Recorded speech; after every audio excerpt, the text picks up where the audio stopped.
Entonces, comprendiendo esto, vamos a decir que el líquido pleural pues va a tener una presión, que va a ser la presión pleural. Esta presión pleural va a tener un valor de menos 5 en un estado basal, en un estado de reposo, ¿no es cierto? Hablamos de milímetros de agua. Entonces, esta presión va a ser negativa. ¿Por qué? Porque está jalando, no está haciendo algo positivo, no está generando empuje, sino está jalando al pulmón, ¿ya? Entonces va a ser negativa. ¿Por qué? Porque si esto se vuelve positivo, el pulmón colapsaría, ¿sí? Ahí vienen las atelectasias. El pulmón colapsaría y se volvería una bolita alrededor de un bronquio. Entonces, no, la presión siempre debe ser negativa.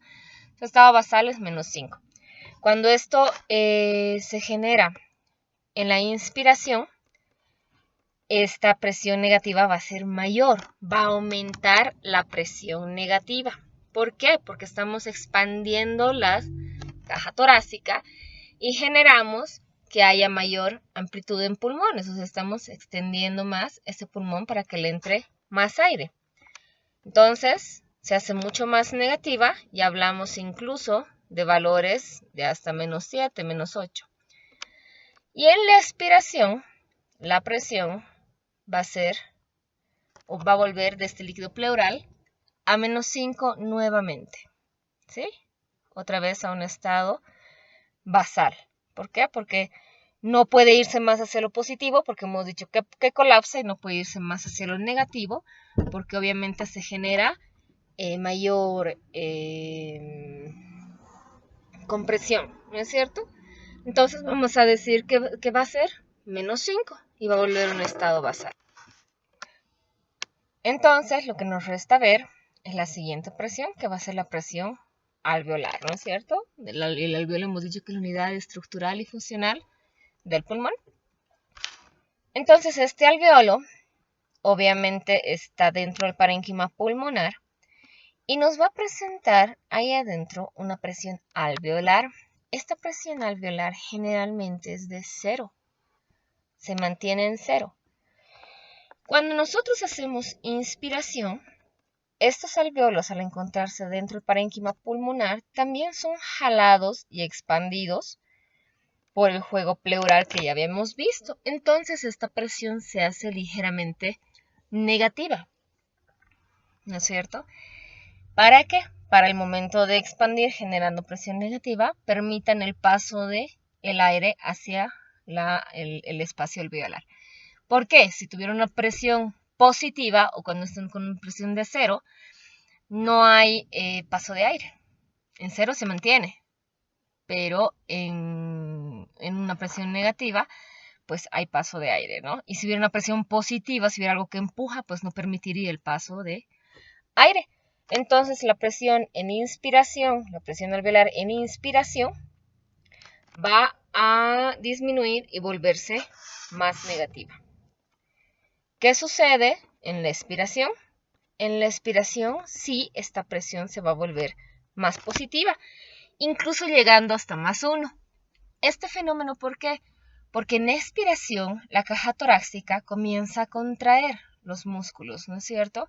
Comienza a disminuir la amplitud de la misma caja torácica y comienza a haber una presión que promueve la salida de ese aire que estaba dentro de estas cavidades.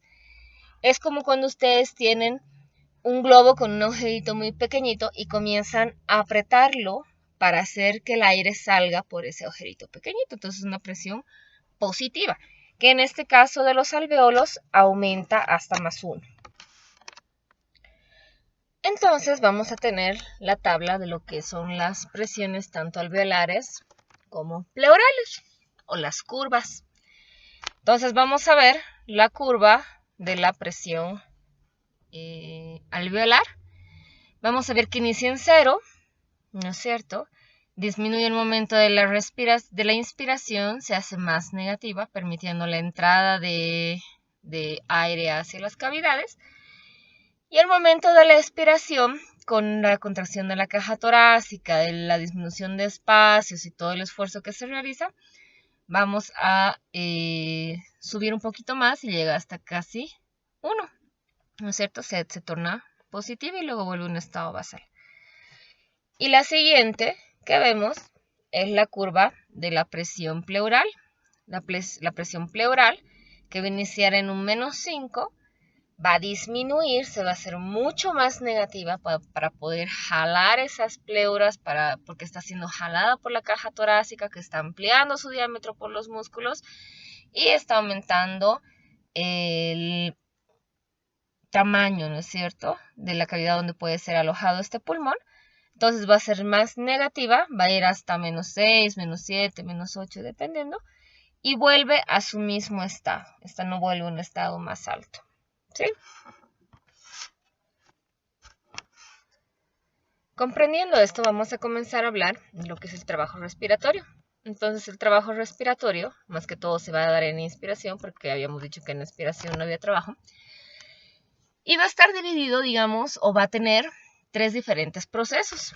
El proceso inicial va a ser la distensibilidad pulmonar. Esta distensibilidad pulmonar va a ser el esfuerzo que yo requiero para lograr expandir este pulmón. Entonces se va a tratar de vencer todas las fuerzas en sí de la cavidad de la caja torácica como tal para poder distender este pulmón, ¿no es cierto? Tenemos estructuras óseas, musculares, tendones, ligamentos, todo en nuestra caja torácica que van a generar fuerza para que nosotros pues no podamos distender este pulmón. El segundo fenómeno que yo voy a tener va a ser el vencer la resistencia pulmonar. El vencer esta resistencia pulmonar va a determinar que yo venza a la estructura misma del pulmón, al tejido mismo pulmonar para lograr esta entrada de aire, ¿no es cierto? Entonces es un proceso que va contra el mismo tejido que tiene que vencer su fuerza para lograr que haya un ingreso. Entonces, si el tejido es más denso, por ejemplo, la gente que tiene fibrosis, la gente que tiene patología pulmonar, pues esto se hace mucho más complicado. La siguiente es vencer la resistencia de las vías aéreas. El vencer la resistencia de las vías aéreas, hablamos de toda la porción en la que no se genera intercambio gaseoso, ¿no es cierto? Desde las vías aéreas altas, medias, bajas, todas estas vías conforman este gran conglomerado de vías aéreas. Entonces, cuando nosotros hablamos de vencer las vías aéreas, hablamos de que este aire tiene que pasar sin necesidad de esfuerzo, ¿no es cierto? Que estas vías deben ser permeables, que no deben presentar ninguna resistencia como la disminución de la luz, por ejemplo, en casos inflamatorios, y que deben ser los conductos expeditos para que haya la entrada de aire hasta la región alveolar, que es donde ya se suceden los otros tipos de procesos.